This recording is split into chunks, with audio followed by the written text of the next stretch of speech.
안녕하세요. 서울에서 작은 학원을 운영하고 있는 30대 여성입니다. 입시 전문은 아니라서 학생 수가 많지는 않은데 그래도 입소문이 나서 저 하나 먹고 사는데 크게 문제는 없네요. 친정부모님은 그러지 말고 지금이라도 하고 싶은 공부가 있으면 외국에 나가는 게 어떻겠냐 하시지만 그러고 싶은 마음도 크지 않고요. 아무튼 오늘은 아이들이 학교에서 체험학습을 가는 날이라 학원도 쉬기로 했어요. 그래서 모처럼 시간도 났겠다. 게다가 새해잖아요? 그래서 겸사겸사 지난 일은 털고 간다는 마음으로 제 과거 이야기를 해볼까 합니다. 가벼운 마음으로 들어주세요. 어려서부터 경제적으로 넉넉한 환경에서 자랐지만 제가 대학에 들어가자 친정아버지가 이제 용돈은 스스로 벌었으라 하셨어요. 학비를 비롯해 학업에 필요한 게 있다면 얼마든지 지원해주겠지만 친구들하고 어울린다거나 저를 꾸미는 비용은 직접 벌었으라는 뜻이셨죠. 처음엔 솔직히 청천벽력 같았습니다. 그도 그럴 것이 막 20살 되었지. 원하던 대학에 합격도 했지. 한마디로 친구들하고 어울려서 즐겁게 놀고 싶은 마음뿐이었거든요. 하지만 저희 아버지께선 한다면 하시는 분이고 한번 뱉으신 말은 어떻게든 지키시는 분이세요. 그래서 어쩔 수 없이 바로 아르바이트를 시작했습니다. 다행히 친구의 소개로 바로 과외를 할 수 있었죠. 그런데 그렇게 과외를 해보니까 가르치는 일이 제 적성에 맞더라고요. 그래서 아예 그 길로 진로를 잡고 대학교 2학년 때부터는 학원에서 일을 시작했습니다. 참고로 주변에서는 그럴 것 같으면 차라리 임용고시를 보는 게 어떻냐 하기도 했지만 저는 언젠가 제가 하는 일을 사업화시키고 싶은 욕심도 있었기에 학원으로 노선을 잡았던 거예요. 그런데 어느덧 세월이 흘러 제 나이 33이 되었을 때 소위 사람들이 말하는 현타가 왔습니다. 주변을 둘러보니 어느새들 그렇게 결혼하고 애 낳고 참고로 시집 안 간 친구들도 많았지만 저는 비호는 생각해 본 적이 없었기 때문에 그런 친구들은 별로 눈에 들어오지 않았네요. 아무튼 그때 친구 중 하나가 자기는 자기 남편을 결혼정보회사를 통해서 만났다며 저도 그런 회사에 한번 등록을 해보면 어떻겠냐대요. 그러면 쓸데없이 시간 낭비는 안 해도 된다면서 말이죠. 그리고 그땐 그 친구가 저를 소개하면 소개비를 받는다는 건 꿈에도 상상을 못했기에 그저 친구가 정말 저를 걱정해서 해주는 말이라고 생각했어요. 그래서 친구만 믿고 친구가 소개하는 회사에 등록했습니다. 그리고 그곳에서 이제는 과거가 되어버렸지만 남편을 만나게 되었지요. 첫 만남에서 제가 10분 일찍 약속 장소에 도착했는데 남편은 저보다 더 일찍 나와 있었어요. 별거 아닌 것 같았지만 기분은 좋대요.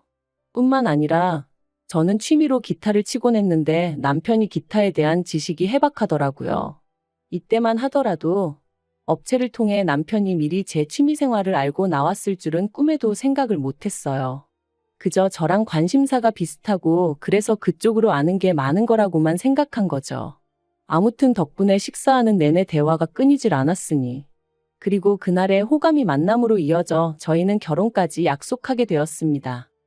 그런데 결혼식까지 딱 2주를 남겨놓은 시점에서 남편이 미안하다며 충격적인 이야기를 꺼냈어요.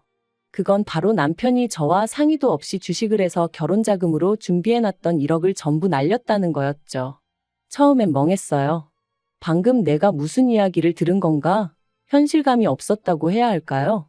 제가 도대체 무슨 생각으로 그런 거냐고 화를 냈더니 그래도 자기가 남잔데 반반 결혼은 좀 모양이 빠지는 것 같아서 그랬다는 거예요. 어이도 없고 황당해서 뭐라고 할 말도 마땅히 떠오르지 않을 정도였습니다. 유치하고 단순한 남편의 사고방식에 정말 크게 실망하기도 했고요. 하지만 결론부터 말하자면 파혼은 하지 못했어요. 가족, 친구, 지인들은 물론이고 제 수업을 듣는 학생들까지 모두가 제가 결혼한다고 알고 있는데 어떻게 파혼 이야기를 꺼내야 할지 생각만 해도 눈앞이 캄캄했거든요. 그래서 너무나 한심한 결정이었지만 그냥 안고 가기로 했네요. 사람이 살다 보면 실수도 할 수 있는 거고 범법 행위를 한 것도 아니니 돈이야 다시 벌면 되니까 사람의 됨됨이만 보자, 마음씨만 보자. 나름대로 어떻게든 합리화를 시키면서 저 편한 대로 생각하기로 했던 거였죠. 그래도 그때는 남편이란 인간에 대해서는 나름대로 믿음과 확신은 있었거든요. 적어도 인간 됨됨이는 괜찮은 사람이라고요. 물론 친정부모님은 크게 반대하셨습니다. 요새 이혼하고 잘 사는 사람도 얼마나 많은데 파혼 그까짓 게 대수냐면서 저더러 정신 차리라고요. 그런데 저는 평생 친정부모님께는 자랑스러운 딸이고 싶었고, 유치하지만 솔직히 누군가에게는 부러움의 대상이고 싶었어요. 그래서 그런 부모님의 반대를 무릅쓰고 원래대로 결혼을 강행했습니다. 하지만 능력이 없어서 신혼집도 결국엔 친정부모님이 마련해 주셨죠. 돌이켜 생각할 때마다 자랑스러운 딸은커녕 참으로 못난 딸이었네요. 그리고 이후로 한동안은 그래도 나쁘지 않은 결혼 생활이었습니다. 종종 생각지도 못한 남편의 모습에 놀라는 일도 있었고, 연애 때와는 달리 부딪히는 일도 종종 있었지만 이 모든 게 서로에게 맞춰가는 과정이라 여겼죠. 하지만 결혼한 지 2년째 되던 해 친정아버지께서 쓰러지시면서 제 일상도 제 믿음도 전부 다 순식간에 무너지기 시작했네요. 사장실에 쓰러져 있던 친정아버지를 직원이 발견해 병원으로 옮겼고 여러 가지 검사가 이루어졌습니다. 그리고 그 검사 과정에서 쓰러지신 이유는 단순히 과로 때문으로 밝혀졌지만 진짜 문제는 친정아버지가 위암이셨다는 거였죠. 거기다 암의 위치와 상태가 안 좋아서 다른 장기로 전이 가능성이 높으셨기에 흔히들 생각하는 복강경 수술이 아니라 개복수술로 위절제까지 하셔야 됐고요. 그런데 이런 상황에서 남편이 보여준 반응은 황당하기 짝이 없었어요. 기껏 한다는 소리가 오해하지 말라면서 그럼 자기 부모님이 투자하신 5천만 원은 어떻게 되는 거냐고 물었으니까요. 남편과 결혼할 때부터 시부모님께서 저희 친정부모님이 하시는 사업에 투자를 하고 싶다며 큰 관심을 보이셨습니다. 하지만 아무래도 사업이라는 게 돈이 오가는 일이다 보니 친정부모님은 그럴 생각이 전혀 없으신 눈치셨어요. 그랬더니 저희가 결혼한 지 1년쯤 돼가던 무렵부터 시부모님이 서운하네 어쩌네 하시며 또다시 투자 이야기를 꺼내시는 거예요. 그 무렵 친정아버지 사업이 잘 풀려서 큰 집으로 이사도 하시고 차도 바꾸시고 그러셨는데 아마 남편을 통해서 시부모님 귀에도 이 이야기가 들어간 모양이었죠. 하지만 친정부모님이 하시는 사업은 어디까지나 친정부모님의 소관이셨기에 시부모님이 뭐라고 말씀을 하시건 제가 할 말은 없었습니다. 그러자 급기야는 남편이 저희 친정부모님께 직접 말씀을 드렸던 모양이에요.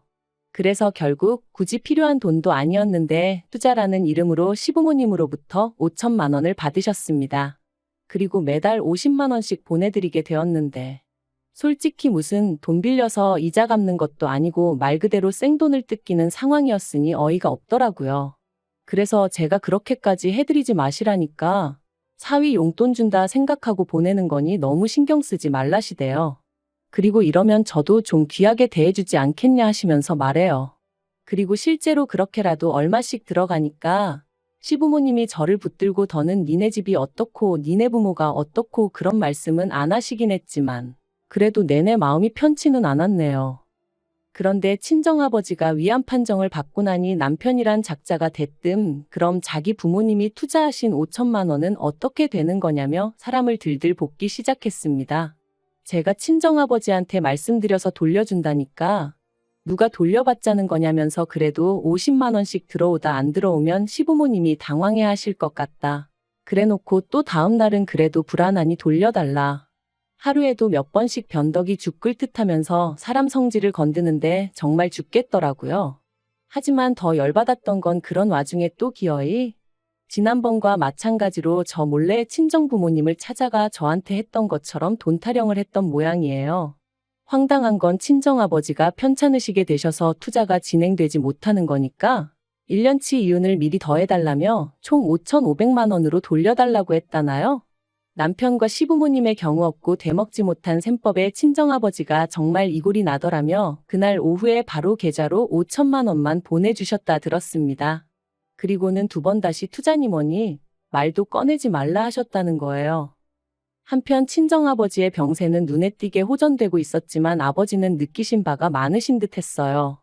친정어머니가 하루아침에 혼자 될 수도 있다는 그런 걱정도 하게 되신 듯 했고요. 그러더니 하루는 저를 불러 하시는 말씀이 사업을 정리하고 싶으시다대요. 사실 마음 같아선 저에게 물려주고 싶지만 저는 아버지 사업에는 영 흥미가 없고 제가 하고 있던 일을 워낙 좋아하는 게 눈에 보이니 어쩌겠냐 하시면서요. 그리고는 앞으로는 어머니랑 전국 방방곡곡 산 좋고 물 좋다는데 여행 다니며 좋은 거 먹고 재밌게 살고 싶으시다는데 그걸 어느 자식이 반대하겠어요? 제가 정말 잘 생각하셨다고 그렇게 하시라고 했습니다. 그랬더니 친정아버지께서 그렇게 되면 너한테 재산 많이 못 물려줄지도 모르는데 괜찮냐 물으시는 거예요. 깜짝 놀란 제가 한 푼도 안 물려주셔도 된다고, 이만큼 키워주시고 뒷바라지 해주신 것만으로도 너무 감사하니까 그런 말씀 마시라 했습니다. 그런데 이 사실을 알게 된 남편이 저더러 사업장을 물려달라고 하라는 겁니다. 제가 싫으면 자기가 이어받겠다고, 그리고 저희 친정부모님 돌아가실 때까지 자기가 극진히 부양하겠다면서 말이죠. 솔직히 그런 남편의 말에 100% 신뢰가 갔던 것은 아니에요. 연애 때만 하더라도 성실한 사람인 줄 알았는데 막상 결혼하고 옆에서 지켜보니 이리 뺀질 저리 뺀질, 눈에 보이는 수를 쓰는 게 하루 이틀이 아니었고 집에서 새는 바가지가 바뀌라고 괜찮을 리 없었죠. 그래서 전 처음에 남편의 그런 제안을 거절했어요. 그런데 남편이 사업이 제 거냐 어쩌냐 하더니 기어이 또 자기 발로 제 친정부모님을 찾아가서는 자기를 믿고 사업을 물려달라 뭐 그런 소리를 했던 모양이 돼요. 그리고 사업 접기를 영 아까워하시던 친정아버지께선 애걸복걸하는 남편이 나름대로 어떤 대안책처럼 느껴지셨던 건지 친정아버지께서 남편에게 다니던 회사 2주 안에 정리하고 출근하라 하셨다는 이야기를 들었을 땐 정말 뒷목 잡고 쓰러진다는 게 이런 기분인가 싶더라고요. 그런데 더 황당한 건 그렇게 남편이 제 친정아버지 회사에 출근을 시작하고 나서 어머님이 하신 말씀이었습니다. 다 키워놓은 아들을 저희 집에서 가로채 갔다며 속상하네 억울하네. 게다가 주변 친척분들에게는 저희 친정아버지 사업을 남편이 물려받기로 다 얘기가 되었다며 아들 없는 저희 집에서 횡재했다 그런 식으로 말씀을 하고 다니셨더라고요. 그런데 솔직히 남편이 일이나 잘했으면 모르지만 그것도 아닌 듯 했습니다. 친정아버지께서 저더러 너는 네 남편이랑 얘기하다 보면 속 안 터지냐 하시는데 그 한 문장에서 정말 많은 게 느껴졌을 정도니까요. 그래서 제가 왜 그러시냐, 무슨 일이라도 있었냐니까. 일을 시키면 배워서 할 생각은 안 하고 어떻게든 요령 피울 궁리만 한답니다. 그래서 누가 뭐라고 좀 하면 남자가 돼가지고는 텃세를 부리네 어쩌네 하면서 꽁에 있고 직원들이 사장사위가 벼슬이냐 그 비위도 맞춰야 하냐며 원성이 자자하다대요. 그리고 그날 밤 퇴근한 남편을 붙들고 회사 생활은 어떠냐 했습니다. 그러니까 기다렸다는 듯이 뭐 자기가 이렇게 지켜보니까 회사 돌아가는 방식의 문제가 한두 가지가 아니라는 거예요. 그러면서 저희 친정아버지가 마음이 약하신 건지 그렇게 안 봤는데 고과사 구분을 못 하시는 것 같다며 자기가 보기엔 아무 능력도 없으면서 월급만 따박따박 가져가는 직원들이 너무 많다고 죄다 모가지를 잘라야 하네 어쩌네 하는데 기도 안 차서 제가 남편더러 당신도 그런 우리 아버지 성격 덕분에 다닐 수 있게 됐다는 생각은 안 드냐 했어요. 그랬더니 저더러 뭘 모르면 가만히 있으라나요? 하지만 남편의 막말은 거기서 끝이 아니었습니다. 시간이 흐를수록 고양이에게 생선가게를 맡긴 게 아닐까 하는 걱정이 들었지만 동시에 남편 또한 저희 친정아버지에게 살뜰히 잘하는 모습을 보였기에 긴가민가 하던 때였는데 하루는 제가 몸이 안 좋아 좀 일찍 들어오게 되었어요. 그리고는 씻고 어쩌고 하는 것도 귀찮아 바로 침대로 직행해 그냥 기절하듯 잠이 들었죠. 그런데 얼마나 시간이 흘렀는지 현관 도어락 열리는 소리와 함께 남편의 말소리가 들려왔습니다. 그래서 아는 체라도 하려고 나가려는데 남편이 뭐가 그렇게 재밌는지 웃으면서 한다는 소리가 얼마 안 남았어요 하더니 일단 회사 사람들 다 내 편으로 만들고 나면 밀어내야지. 죽을 때까지 어떻게 기다려요? 그러대요. 순간 온몸에 소름이 쫙 돋는 게 비록 상대가 누군지는 알 수 없었지만 제가 들었다는 걸 남편이 알면 안 되겠다는 생각만 퍼뜩 들어 침대에서 정말 온 힘을 다해 자는 척을 했어요.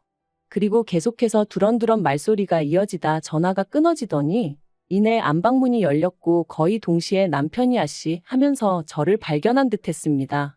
저는 그제서야 자다 깬 것처럼 남편을 향해 이제 왔냐 했고요. 티를 안 낸다고 안 내긴 했지만 정말 심장은 터질 것 같았어요. 남편은 뭔가 꺼름직한 표정으로 절 보더니 아니다 하고는 곧장 씻으러 갔고 저는 무슨 스파이라도 된 것 마냥 남편의 핸드폰을 뒤지기 시작했습니다. 그런데 소름 끼치게도 남편의 통화 상대는 어머님이셨어요. 하지만 남편이 언제 화장실에서 나올지 모른다는 생각에 통화 내용은 일단 제 핸드폰으로만 보내놓고 다시 침대에 누워 자는 척을 했죠. 그리고 지옥 같은 밤이 지나고 이튿날 남편은 다름없이 출근을 했고 저는 그제서야 남편과 어머님의 대화를 들어볼 수 있었는데 내용은 충격 그 자체였습니다. 어머님은 남편에게 저희 집에서 아주 당신 아들을 머슴 부리듯 한다며 재수없어 죽겠다 난리셨고 그런 어머님께 남편이 한다는 말은 적당히 저희 친정아버지 비위 맞춰드려 환심을 사고 이후로 아버지를 몰아내서 회사를 차지하겠다. 그러면 그때부턴 어머님한테 한 달에 100만 원이 뭐냐 200, 300도 드릴 수 있다.